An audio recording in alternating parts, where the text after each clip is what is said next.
So nutrition is a big part of the sport, and especially important if you're doing, these ultra endurance events, which you're doing.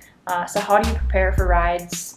What do you do during the ride, and then how do you take care of your body, nutrition afterwards? Yeah, I think fueling is one of the #1 things that people mess up, and super important. If you don't put the right gas in the car, it's not going to go.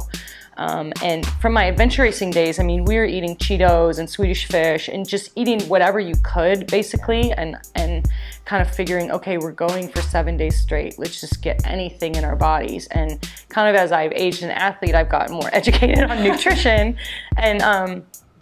and kind of honed it in a little bit better. And I have a pretty dialed in program. I mean, before, kind of my favorite race breakfast is rice and eggs and avocado. It's one of the kind of standbys that it's just simple, it's digestible, it's easy to cook. And then, right before an event and leading up to it, I'm trying to hydrate really well, obviously, before that, and get sort of the cells really saturated kind of before the event. But then half an hour out, you stop drinking so that you can go to the bathroom, be at the start line, ready to go. You don't have to pull your bib shorts down. And then during the race, I'm really strict about whether it's, a 5-hour race, a 13-hour race, 24-hour race. I'm pretty strict about planning my food per hour. So like for Kokopelli Trail, for example, I planned for 15 hours. I laid it all out every hour, about 200 calories, at least, a 24-ounce water bottle, if not more.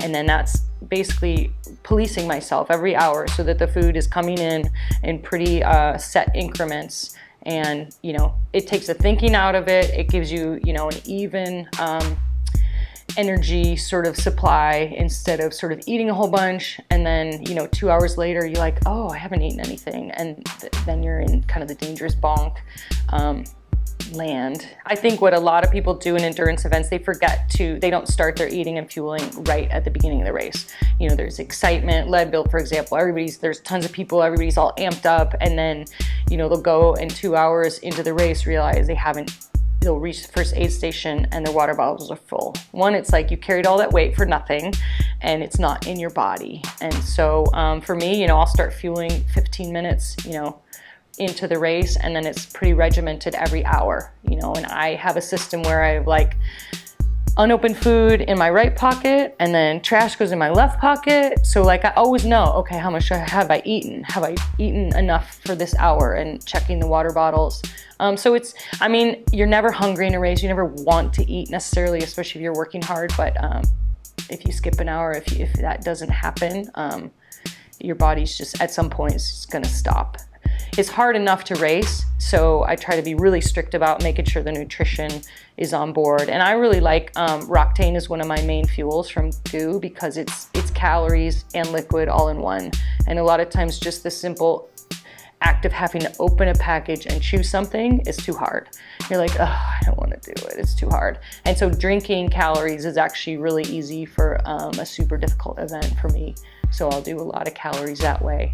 Electrolytes are super important. At the very end of the race, Red Bull's always the go-to when nothing else will work and you're just running on fumes and, kind of need that last hour. And then afterwards, I always try to have a rule, before an adult beverage, I have my GU chocolate smoothie recovery drink. So that's the rule, and then you can celebrate. So yeah, recovery drink right away. And the reason I do all that stuff, it's I'm an older athlete. I race against athletes 20 years younger than me, and oftentimes I'm beating them not because physically on paper I'm any better. In fact, they probably have the edge, but I try to be smarter about things like nutrition and taking care of myself and resting. And those are the things where you can really extend and improve for a long time, well into years that you would think would be past your prime if you're just smarter than everybody else. Sure. Yeah.